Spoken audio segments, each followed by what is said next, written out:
بسم اللہ الرحمن الرحیم۔ حدیث صحیح بخاری کی ہے اور حدیث نمبر 122 ہے۔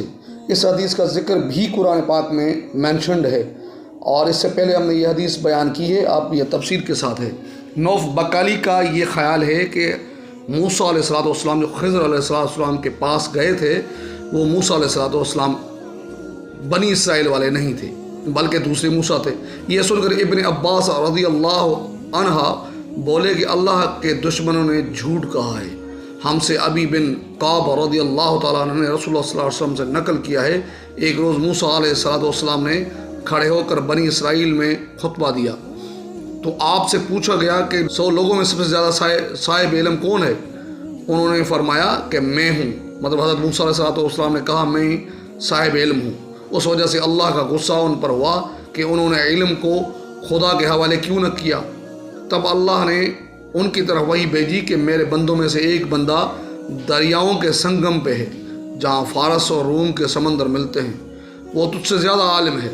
موسیٰ علیہ السلام نے کہا اے پروردگار، میری ان سے ملاقات کیسے ہو؟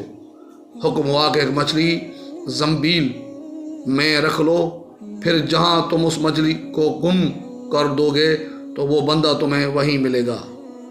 تب موسیٰ علیہ السلام چلے اور ساتھ اپنے خادم یوشع بن نون کو لے لیا، اور انہوں نے زنبیل میں مچھلی رکھ لی۔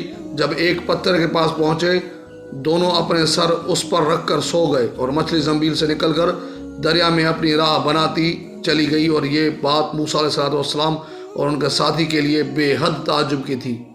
پھر دونوں باقی رات اور دن میں جتنا وقت باقی تھا چلتے رہے۔ جب صبح ہوئی، موسیٰ علیہ السلام نے خادم سے کہا ہمارا ناشتہ لاؤ، اس سفر میں ہم نے کافی تکلیف اٹھائی ہے۔ اور موسیٰ علیہ السلام بالکل نہیں تھکے تھے، مگر جب اس جگہ سے آگے نکل گئے جہاں تک انہیں جانے کا حکم ملا تھا، تب ان کے خادم نے کہا کہ آپ نے نہیں دیکھا کہ جب ہم صغرا کے پاس ٹھہرے تھے تو میں مچھلی کا ذکر بھول گیا۔ بقول بعض صغرا کے نیچے آب حیات تھا، وہ اس مچھلی پر پڑا اور وہ زندہ ہو کر بقدرت الہی دریا میں چلی گئی۔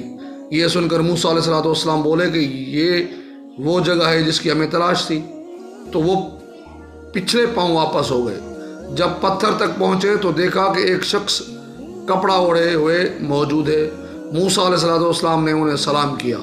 خضر علیہ السلام نے کہا تمہاری سرزمین میں سلام کہاں؟ پھر موسیٰ علیہ السلام نے کہا کہ میں موسیٰ علیہ السلام ہوں۔ خضر بولے کہ بنی اسرائیل کے موسیٰ؟ انہوں نے جواب دیا کہ ہاں۔ پھر کہا کہ کیا میں آپ کے ساتھ چل سکتا ہوں تاکہ آپ مجھے ہدایت کی وہ باتیں بتلاؤ جو خدا نے خاص آپ ہی کو سکھلائی ہیں؟ خضر علیہ السلام بولے کہ تم میرے ساتھ صبر نہیں کر سکو گے۔ اے موسیٰ علیہ السلام، مجھے اللہ نے ایسا علم دیا ہے جسے تم نہیں جانتے، اور تم کو جو علم دیا ہے اسے میں نہیں جانتا۔ اس پر موسیٰ علیہ السلام نے کہا کہ خدا نے چاہا تو آپ مجھے صابر پاؤ گے، اور میں کسی بات پہ آپ کی نافرمانی نہیں کروں گا۔ پھر دونوں دریا کے کنارے پیدل چلے۔ ان کے پاس کوئی کشتی نہ تھی کہ ایک کشتی ان کے سامنے سے گزری تو کشتی والوں سے انہوں نے کہا کہ ہمیں بٹھا لو۔ خضر علیہ السلام کو انہوں نے پہچان لیا اور بغیر کرایہ کے سوار کر لیا۔ اتنے میں ایک چڑیا آئی اور کشتی کے کنارے پر بیٹھ گئی۔ پھر سمندر میں اس نے ایک یا دو چونچیں ماری۔ اسے دیکھ کر حضرت خضر علیہ السلام بولے کہ اے موسیٰ علیہ السلام، میرے اور تمہارے علم نے اللہ کے علم میں سے اتنا ہی کم کیا ہوگا جتنا اس چڑیا نے سمندر کی پانی سے۔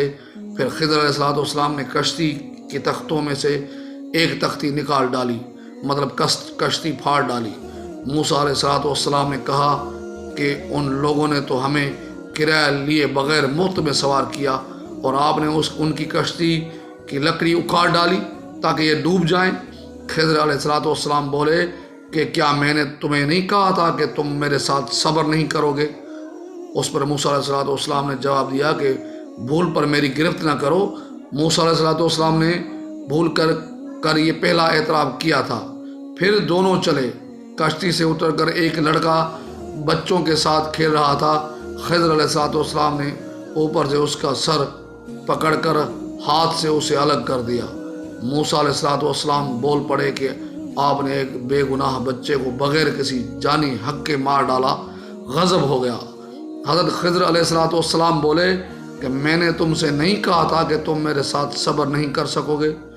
ابن عینہ کہتے ہیں کہ اس کلام میں پہلے سے زیادہ تاکید ہے، کیوں کہ پہلے کلام میں لفظ لکھ نہیں کہا تھا، اس میں لکھ زائد کیا، اس سے تاکید ظاہر ہے۔ پھر دونوں چلتے رہے حتیٰ کہ ایک گاؤں والوں کے پاس آئے، ان سے کھانا دریافت کیا، انہوں نے کھانا کھلانے سے انکار کر دیا۔ انہوں نے وہیں دیکھا کہ ایک دیوار اسی گاؤں میں گرنے کے قریب تھی۔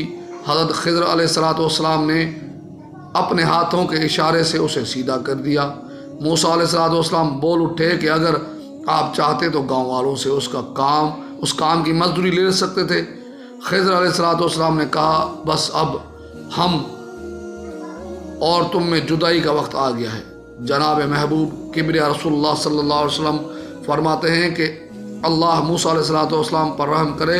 ہماری تمنا تھی کہ موسیٰ علیہ السلام کچھ دیر اور صبر کرتے تو مزید واقعات ان دونوں کے بیان کیے جاتے اور ہمارے سامنے روشنی میں آتے، مگر حضرت موسیٰ علیہ السلام کی عجلت نے اس علم لدنی کے سلسلہ کو جلد ہی منقطع کر دیا۔